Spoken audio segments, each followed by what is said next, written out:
ஆண்டவராகிய இயேசு கிறிஸ்துவின் விலையேறப்பெற்ற பரிசுத்தமுள்ள நாமத்தில் அன்பின் வாழ்த்துக்கள். இந்த காலையில் உங்களை சந்திப்பதில் மகிழ்ச்சி அடைகிறது. இந்த நாள் உங்களுக்கு ஆசீர்வாதமாய் மாறும். சுயநலம் இல்லாமல் பிறநலம் கருதி வாழ்கிற நல்ல நாட்களாய் மாறட்டும். ஆமென்.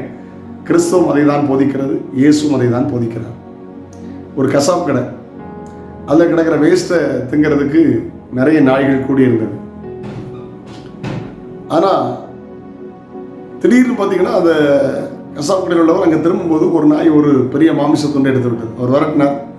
சரி, மற்ற நாய்களுக்கும் இரையாயிடக்கூடாதுன்னு அவர் விட்டுட்டார். சில நாய்கள் பின்தொடர்ந்தது. இது சுயநலமாக மற்ற நாய்களுக்கு கொடுக்காம நேரம் ஓடி பக்கத்தில் இருக்கிற ஒரு நதி ஓரத்தில் போய் நின்று சாப்பிட ஆரம்பித்தது. யாருக்கு கொடுத்துடக்கூடாதுன்னு தான் போச்சு, சுயநலமாக. ஆனால் அங்கே போய் ஆற்று ஓரத்தில் பார்த்தபோது தன்னுடைய முகம் அதில் தெரிந்தது. இங்கே என்ன ஒரு நாய் உள்ள மாமிசம் வச்சிருக்கிறது மாதிரி அது தெரிஞ்சிருக்கும். ஒருத்தர் பார்த்துக்கிட்டே இருந்திருக்கார். அது குறைத்தது பாருங்க, டக்குன்னு விழுந்து போச்சு, தண்ணிக்குள்ள விழுந்துச்சு. அதில் எடுக்க முடியலை. சுயநலம் நஷ்டத்தை தான் கொண்டு வரும். ஹல்லேலூயா, ஆமென்.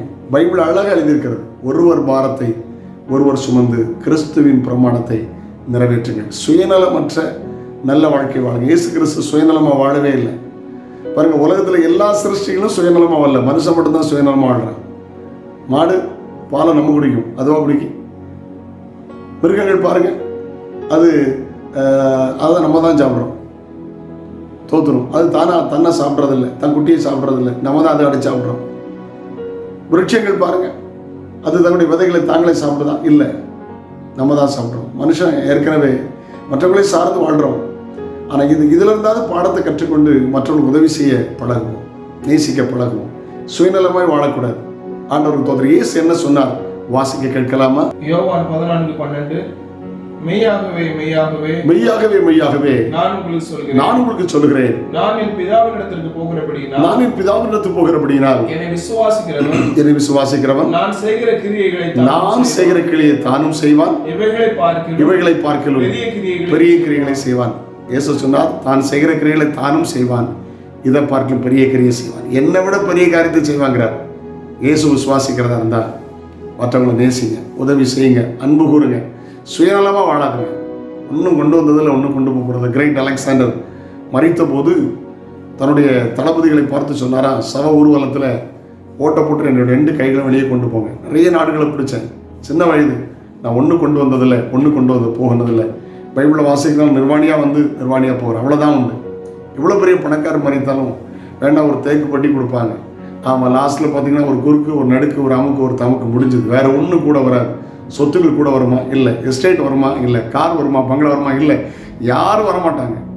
ஆமாம், மனுஷன் பைபிள் அந்த பெரியவங்க சொல்லியிருக்காங்க பார்த்தீங்களா, வீடு வரை உறவு, வீதி வரை மனைவி, காடு வரை பிள்ளை, கடைசி வரைக்கும் யாரும். ஏசு அப்படி இல்லை, மற்றவர்களுக்காக வாழ்ந்தார் கடைசி வரையிலும். ஆமென். இந்த உலகத்தில் தான் ஜெனிப்பிக்க காரணமாக இருந்த கனத்துக்குரிய பரிசுத்தவாட்டி மரியாதை பார்த்து வாசத்தோடு சொன்னார், இதோ ஒரு தாய்.